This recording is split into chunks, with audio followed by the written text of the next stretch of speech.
On this episode of Food News and Chews, Chef Jeremy and Sylvia travel to Weisenberger Mill to learn how products like flour and cornmeal are made. Then Chef Jeremy uses Weisenberger grits to make grit cakes with pimento cheese and asparagus. That's all coming up on Food News and Chews.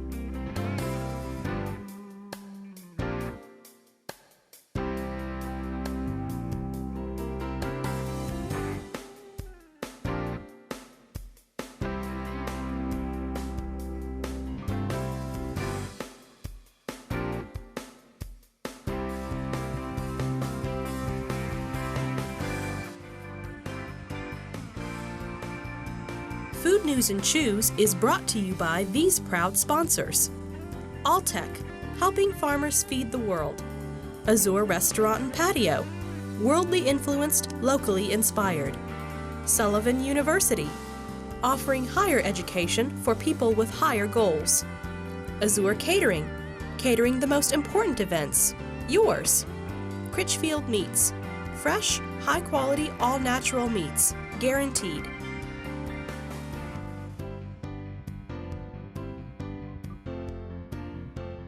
All right.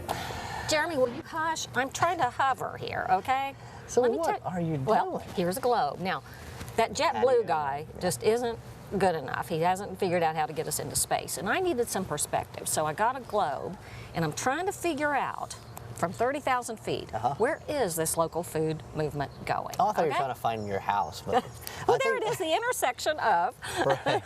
Well, I guess what you're trying to say is that you know, it takes a different perspective. It doesn't take a genius to figure out that we're kind of looking at things differently in terms of the food movement, and we have a new approach. I mean, we're all interconnected. We worry about how we leave the world for future generations, and that maybe technology isn't the answer to everything. Maybe the old days, what was old is now new, and that's the way we should kind of approach things sustainably. Sustainability, and that's what our theme has been for several shows, actually. Yeah, sure. And we're going out to Weisenberger Mill, which has been in business since 1865. Yeah, and yet excited. they've kept up with the times.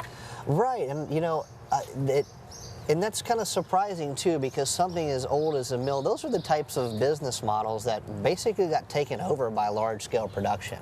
That's right. But this one's unique. I can't wait to tour it because I think some of the ways they do business and the ways that they get energy to run the mill are kind of are going to be the new trend.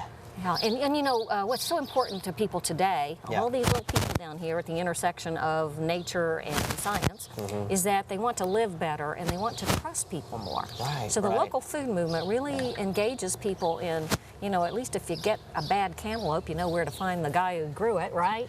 You know about things, and you can touch it and you can feel it, just like places like Weisenberger Mill are coming back into vogue. I think so. And that's great, although they've been successful since 1865, obviously.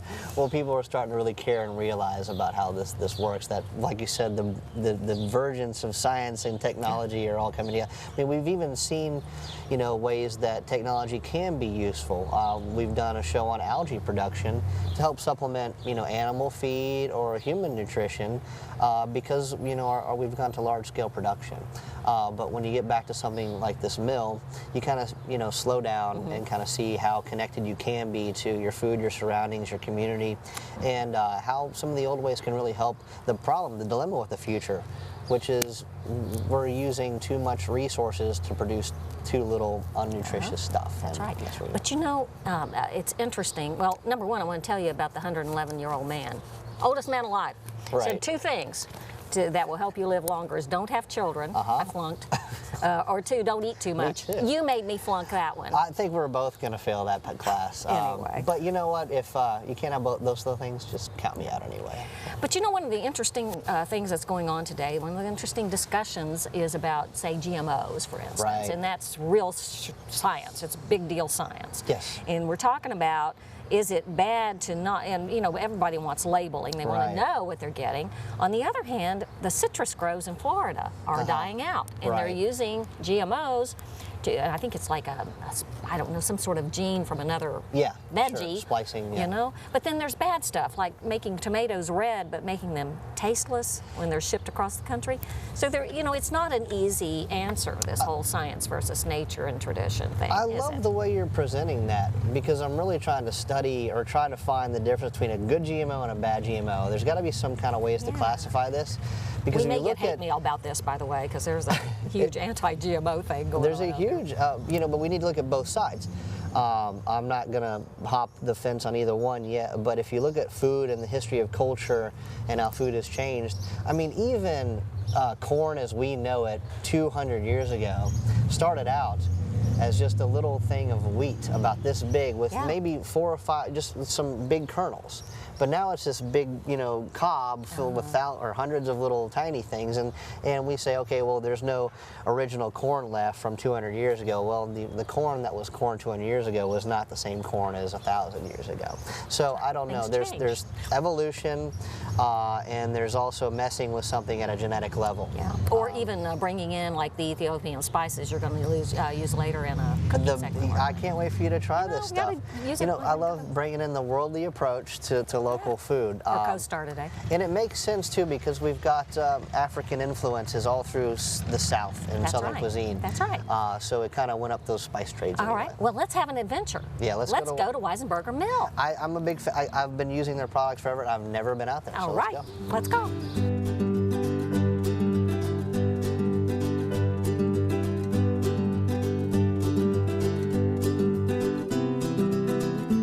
We're here with Phil Weisenberger of Weisenberger Mill. You know, Mr. Weisenberger's been around since 1865. Well, you're looking great. You're looking really good. Must be in the water. You know, honestly, Weisenberger Mill, I'm excited to be here because I've been using these products ever since I started my cooking career.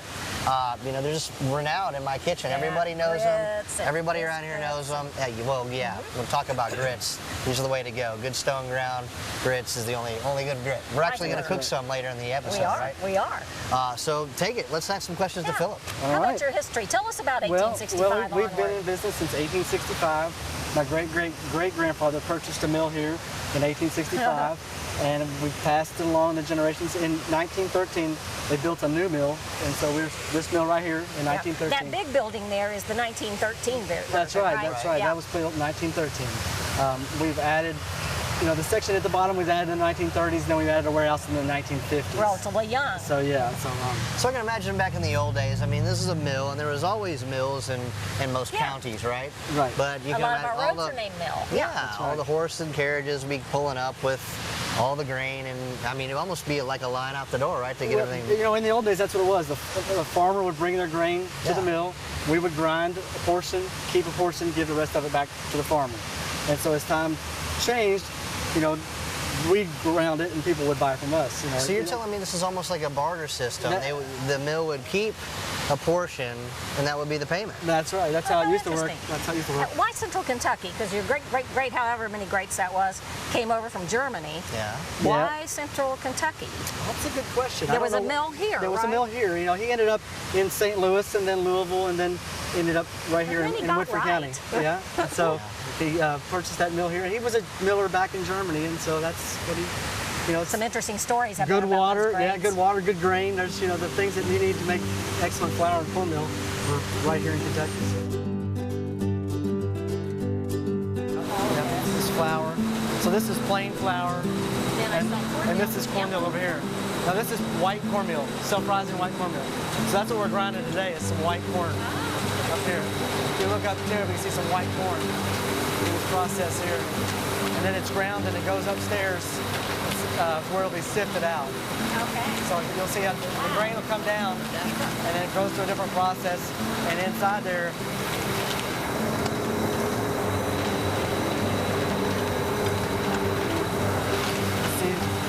that's the cornmeal. Then there's some outside bran portion in there that's going to be sifted out.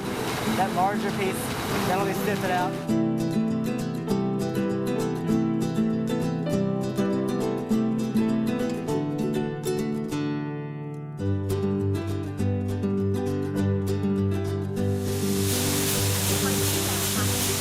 So that's wheat before it gets ground up. It's already been broken up a little bit. You can see we've already taken the grain and cracked it a little bit. Yeah. And it'll get ground up. I hope you know where to put your hands. Yeah. We're going to take that and sift out the white portion and the brown portion. So all this done by suction, no, gravity. Just gravity. Gravity drops it down here. So back here on the back are little buckets inside of on a belt. It carries it up to the 3rd floor, puts it in a sifter. The sifter sorts it out and drops it to those pipes to the different states you need to go in.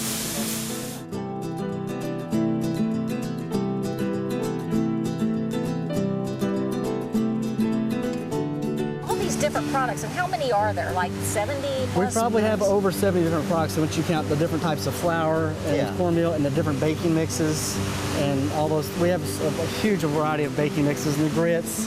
And you guys have anything from just a cornmeal muffin to a pizza flour. That's right, yeah. In those little pouches, I've seen. And I've always wondered how they put it all together. Is it all done right here? It's all done right here.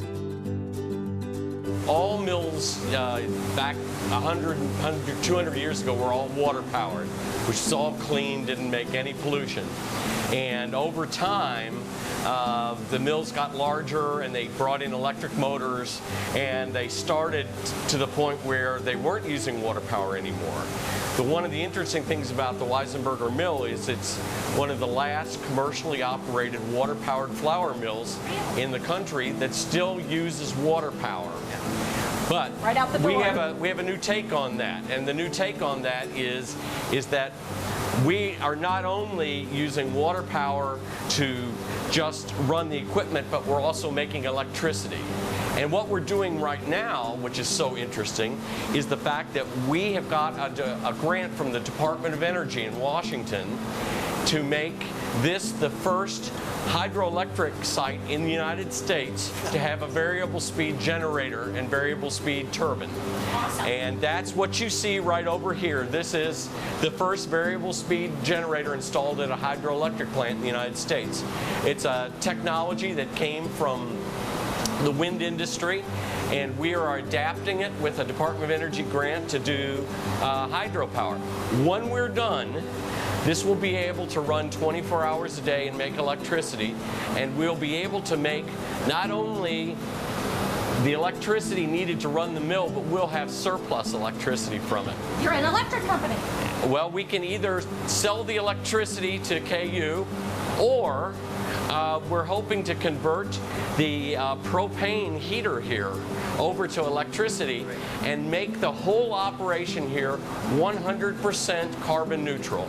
Be the first mill in the United States at 100% carbon neutral. That is awesome.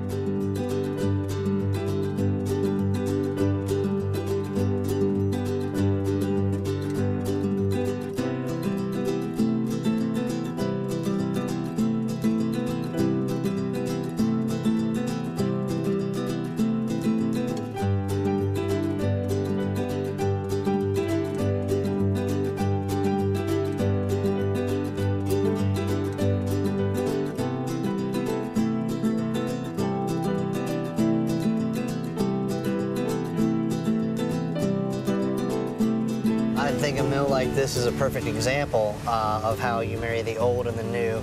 And it seems like our consumer tastes are kind of going back to what they once were, having all natural products, even using local. Is that correct? Yeah. I've seen us shift to that, to an idea of where our food is coming from. Is customer wants to know how far away it comes from, and we buy a local grain and use things like that. So those are the standard products, but then the mixes that they have, they might be value added. So the consumer is looking for maybe convenience, but they still want to kind of know their farmer, have a piece of it, something they can kind of put their hands on. And this is all done in a sustainable fashion because there's very, very little environmental impact.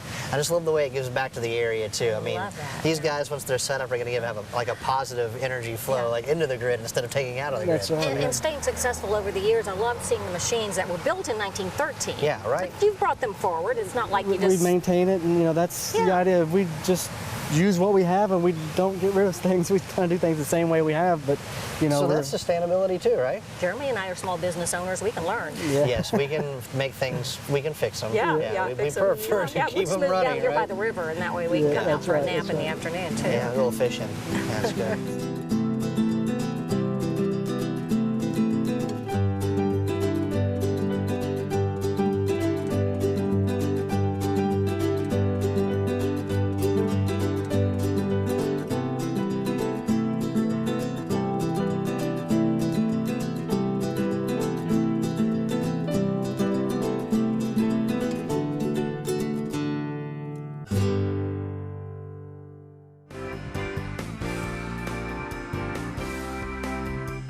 Jeremy. Yes. We're talking today about, we've been talking to Weisenberger Mill. Right. How exciting, and marrying sort of science and tradition.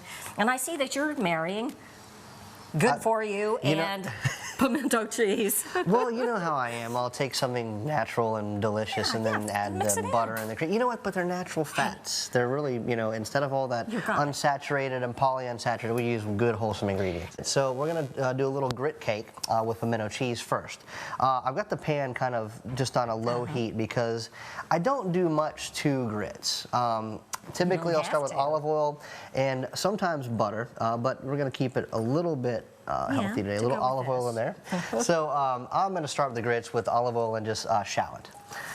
Some people might use some garlic there. The smell. But I'm really going for clean and pure today. So we're going to let that kind of sweat and sizzle. As you see, it's kind of singing in the pan. We're not going to get any color. That's what I mean by sweat. We're kind of overcrowded in there, and the heat is not too hot, so steam is coming up and falling back down, and all the perfumes are kind of souping into the oil because we're going to be adding a liquid. So the oil is going to infuse the liquid with all that good shallot flavor. Does that make sense? Now, one thing that people might do if you want to go the unvegetarian route, you can use a stock or a vegetable stock. I find the grits have plenty of flavor if you just spend time cooking them. So I'm just going to use water and turn up the heat because we're going to kind of boil these. I'm going to go all the way up and add probably about 3 cups of water here. Now, the one thing, people at home, we're going to display the recipe, of course, and you can find it at foodnewsandchews.com. But for grits, you want about typically a 1 to 4 ratio of grits to your liquid. Oh, okay. So that's just a general rule. Yeah. We're going to cut that down a little bit because our finished product is a grit cake, and we need it to be more tight. Grits are usually, a proper bowl of grits should be loose, kind of like a bowl of risotto. It should just fall down into the bowl or fall onto the plate. Even I can get cake. Yeah, even you can get the cakes. Even Betty can do that. Right. Non-Betty. So we're gonna let this come to a boil, Sylvia, before we put the grits in it. And we'll talk about that process.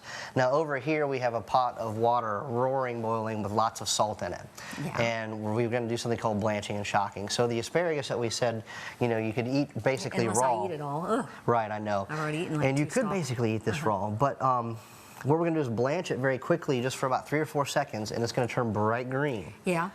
So this goes into the pot of water, and look how quickly it turns bright green. Well, it did. I mean, just almost magically, instantly. And we're not going to let it cook, so to speak, but the blanching sets the color. See the color setting in terms of bright And that's green? what blanching is all about, huh? So we're going to take it out almost immediately, just because we want that vibrant green, and go into ice water. Now, my ice is melted, but it's still very cold. But all I'm going to do with this is simply cut it into very, very small little rounds. Take your time. It's going to be kind of crunchy and tough, but I like to go as thin as I possibly can because I want this to set lightly onto that Did you grit get an A cake. in that class? What's in the that? knife using class? You know, after you've cut How many just fingers barrels did you and have barrels to have transplanted back onto you? Oh, I'm the $6 million chef, right? I don't Biotics. really. These aren't even real fingers anymore. So we're just going to do the light little slice. I usually preserve the tips. See, the tips are really pretty, and that's a nice little garnish for our little grit cakes when they're done. So we'll go right into a mixing bowl. Just kind of slide this over. Okay. And the recipe is so simple because I'll just add a pinch of creme fraiche or sour cream, just to kind of. You can't go wrong with sour cream. Right. And it's not much. This is kind of, you need to dress this to taste. Just a pinch. Like a tablespoon. Yeah, it was a good hefty Some tablespoon. olive oil. Just a pinch of olive oil, and then lots of good salt and pepper. So how easy is that, right? The magic. So you're seeing this come to kind of a simmering boil, right? You know, I always try to season the water a little bit. Lots of good pepper as well. And then we'll kind of fold in these grits. I've got a whisk. Okay. Remember we had the ratio of 1 to 3. Yeah. We're going to go a little bit looser than that today. Going to just kind of whisk them How in did there. you know how much salt to put in and stuff? Just experience, you you know, you just got to taste your How way do you know through it. these things, Jeremy? And honestly, don't put too much salt in at first, because at the end is when you want to finish your seasoning. Because sometimes you'll reduce too much or cook too much and it gets too salty. Want to taste. So I add these little by little. A lot of people say dump them in all at once and stir it, but I really want to get the consistency just right to make a cake. So we're going to kind of go slow, and I'm going to make sure my ratios are on. You use a little bit more grits in this instance, Exactly. So now we get to chat for a while, because, you know, good stone ground grits like these take time. That's the thing, is they have a texture that is more coarse, so it takes longer to cook. But when they do cook, they get fluffy, and the texture can't be beaten. So grits are starting to thicken. You know, let's say fast forward 20 minutes, 25 minutes. They'll be big and fluffy. We're going to add cream, and that's going to help to stabilize the cheese in there. And if you notice, I'm not doing too much cream. There's plenty of fat and cream and dairy in the cheese, but see how they kind of emulsified there and made them more rich and consistent? So if these grits were, say, light, fluffy, and completely finished, I would just go crazy with the cheese. The more cheese, the better. I mean, I kind of like my grits with my cheese, not my cheese with my grits. I know. And we'll spoon in a big old bunch of that. Globs. Yeah. Hey, leave some left over for me. We'll leave a little bit for you. Yep. And the spoon's there too. So they'll fold in nicely. This will just melt easily. Oh man, that looks good. The color's gonna kind of turn nice and orange. Exactly. I want smell-o-vision. Look at that. This is starting Oh, isn't to that pretty? pop out nicely. Now, to turn this, which is fine by itself, I could take a bowl of this and some shrimp and sausage or whatever you want to do, fresh veggies on top, just as it is. But in order to kind of do the recipe we're working on, we got to turn this into a cake. And it's quite easy. I take a casserole pan or any kind of shallow baking pan you have at home, and you could spray it, or you could grease it, or you could, if it's glass like this, it doesn't stick very much. Yeah. So we can just go right straight to it. So I'm going to pour these grits. All right. All right. Right in there. And I'm not going to go too deep, because I want to be able to remove the grit cake pretty well. So Sylvia will let that kind of level by shaking it just like you're doing. Perfect. Hey, I have good instincts. Yep, and drop it in the fridge. I'm gonna cook after. Okay, let's do it. So we had one already kind of prepped up for the show, so we Bring can go it ahead to and Mama. cut. And this is kind of a big tray. We did it at the restaurant. So. Wow. But they're ready to go. So use your cookie cutter, Sylvia, and just press that down. Press that down. Okay, what do I do with the little guy? And let's go ahead and put maybe 3 of them on this plate. Sounds good. And we're going to get them ready to cook. So then you cook them, huh? Yeah, we're going to lightly flour these and saute them up. So you can punch out a bunch or go ahead and do them ahead of time. The thing about this, though, is see all those little pieces that are going to be left over? Just put those back into a pot. Make them into balls. Well, you could. Like yeah, that's a good idea, really. Sylvia, you're learning. Or you can just put them back in the pot with cream and reconstitute them and have, you know, the bowl of grits again. All right, so we're going to turn our skillet back on. So we'll give this pan a moment to get to the right temperature. And then I'm going to have you, if you don't mind, use one hand to put the cake in and the other hand to roll it and put it in there. Yeah. So go ahead and all right, so what's the deal coat here? the skillet. Why one hand, one hand? It's going to keep your hands a lot less dirty. If you had, you know, the wet going into the dry, you'd end up with little biscuits on your fingers. It's Can you write a manual about that? How to put biscuits on your fingers. That's a good one. That must be why I always mess everything up. Are you plugging our new cookbook? How to do, how to get biscuits on your fingers? How to do the simplest things, Sylvia's edition. Right. So now shake it off as best as you can. There you go. And drop it away from you just like you did. That way that oil splash goes that direction. One hand, okay. Right. And that's a good... That is hot. Jur. Okay. Flip these guys over. Ooh, looks like a fried green tomato almost. They do. As long as we get those medallions kind of browned, we'll kind of let that to the side and we can plate our little dish up, okay? Okay. So, I like that black plate. That was really nice. We can use that. Nice contrast with the colors.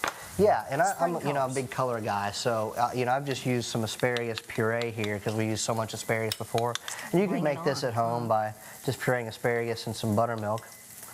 You can just put that down on the plate if you like, or it's not really necessary. We'll go right with a grit cake. All right, I kind of messed that one up. I'm gonna put one down, and then another. Hey, mess up is good. That means it's really gooey and juicy. Oh, well, exactly. That's what we're looking for. Yeah. Now, the Now our cheesy asparagus and sour cream right on top. Oh. Nice and fresh. Not too much. This is a great little appetizer. Just a little first. Oh, it's beautiful. Sometimes if you're having a dinner party, you're cooking something at home, a salad might not cut it, but this is kind of a unique this is version fun. of a salad. Now, we're going to take some of that paddlefish caviar and put it right on top of each cake. Kind of gives it an elegant look and that salty pop. You don't think of caviar coming from ordinary fish. You think of it as being served to royalty in Europe out of Right, and all fish have to gilded reproduce, fish right? somewhere, So, asparagus tips. Yeah, right. For garnish, around the plate. So here you go, pimento cheese grit cakes with nice. asparagus, fraiche, and caviar. Great little spring appetite. Well, anytime appetizer. Taste. Yeah, we do need to taste this one. I've got some spoons over here. Of course, I'll let you go first. Actually, we'll use a fork. Yeah. And we'll go at the same time. But you better get away from my caviar. I want to hold it. See how nice and soft that is?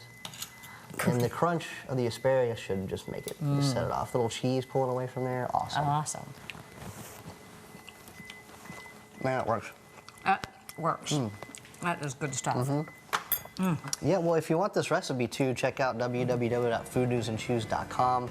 We'll have it posted. Please try it out and put your own twist on it. I think it's something that has a lot of versatility. And we'll be back next time. Food News and Chews is brought to you by these proud sponsors: Alltech, helping farmers feed the world; Azure Restaurant and Patio, worldly influenced, locally inspired; Sullivan University, offering higher education for people with higher goals; Azure Catering, catering the most important events, yours; Critchfield Meats, fresh, high-quality, all-natural meats, guaranteed.